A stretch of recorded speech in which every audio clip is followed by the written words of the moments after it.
Guys, this is Mara the Reading Hedgehog with my video review of The Glass Sentence by S.E. Grove. This is an arc that the publisher provided. This is officially published on June 12th, and this is a new, I think it's considered young adult fantasy series. It may be middle grade. The protagonist is 13. I would tend to think that would make it middle grade. Maybe. I'm not sure. I have listed young adult on my blog, but it might be more middle grade. So, a little hard to sum up, but, so it's 1891, but this event happened called the Great Disruption that split all the continents, reformed the world, and each country has been thrown into a different time period. So, Boston is 1891, but, they haven't really said what other eras the other countries are in, but for instance, England might be medieval period, and Australia might be in the far, far future, futuristic. They're all different time periods. And so cartography, or cartology, has become rather a very revered occupation. And Sophia's uncle Shadrach is like the cartographer, and he's known for making the most accurate maps, the most detailed maps, and he's just like really famous. But then he gets kidnapped one day by these creepy men called Sandmen. And so Sophia has to go and find him, but the Sandmen are also after her because she has something that Shadrach left behind that they want. So this was just a really, really fun book. I gave it 4 out of 5 strawberries. The characters are great, the world is really cool, not as much world building as I was expecting, but at the same time I don't think the world will ever get fully explained because it's just kind of weird.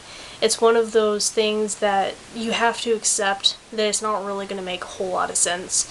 But also, the people in this world don't really understand what happened with the Great Disruption either, and so that's kind of part of the plot, is trying to find out what actually happened, why it happened, when it happened, and things like that.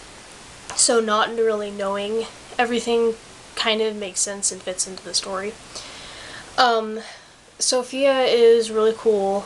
She is adventurous and smart and not whiny at all. I really liked her. And her companion Theo that ends up traveling with her, he was really cool too.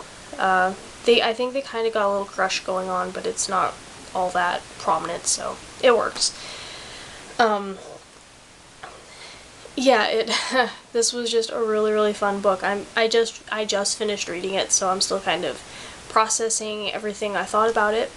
The plot was really fast-paced and really good and fun, and they traveled to a bunch of different continents, and so we get to kind of learn about them, and it was really fun and weird. I mean, there was a big plot going on with the Sandmen and the person that they work for.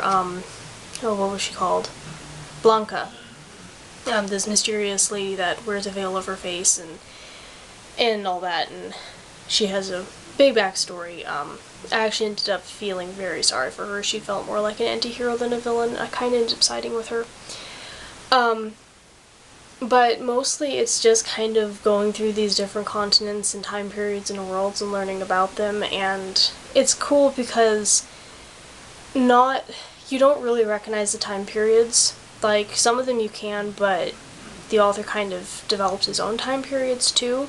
And like the one continent that they spend most time on, it's actually a combination of like 3 different time periods, and there's like people that they have iron bones, and there's people that are like part plant life. It's really weird, but really cool at the same time.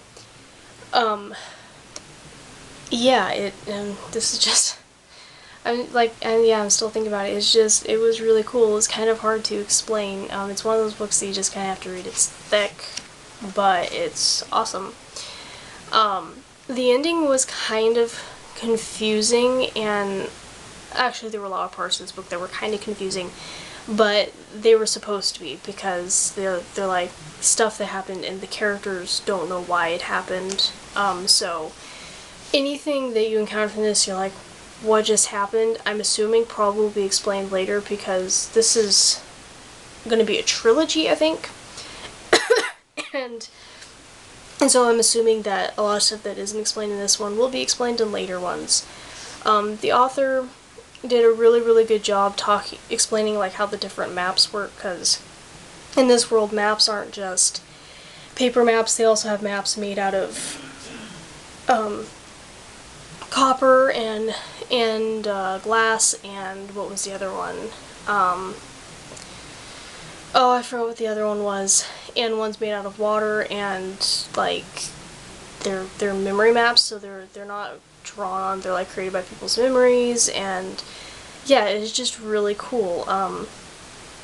This has some really creepy moments in it, but I mean, not complaining, they were really cool, creepy moments. The villainess, Blanca, like I said, she's actually really, she works. She is intimidating. She does what she threatens. She's not just all bluster, and she doesn't throw tantrums. Well, I mean, she does a couple times, but it's scary when she throws her tantrums. But in the end, I did kind of feel sorry for her when you find out more about who she is and why she's doing what she's doing. In the end, I was just kind of like, oh, I side with you. I feel very, very bad for you.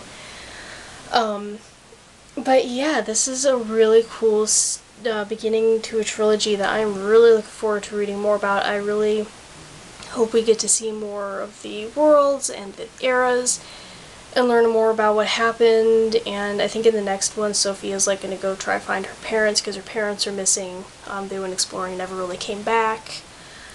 And yeah, I'm just really looking forward to reading more of this. Yeah, so any comments or questions, feel free to comment about it, and of course, as usual, I will link my written review down below. I can't talk today, on my blog, and I will see you next time with my next video. Bye.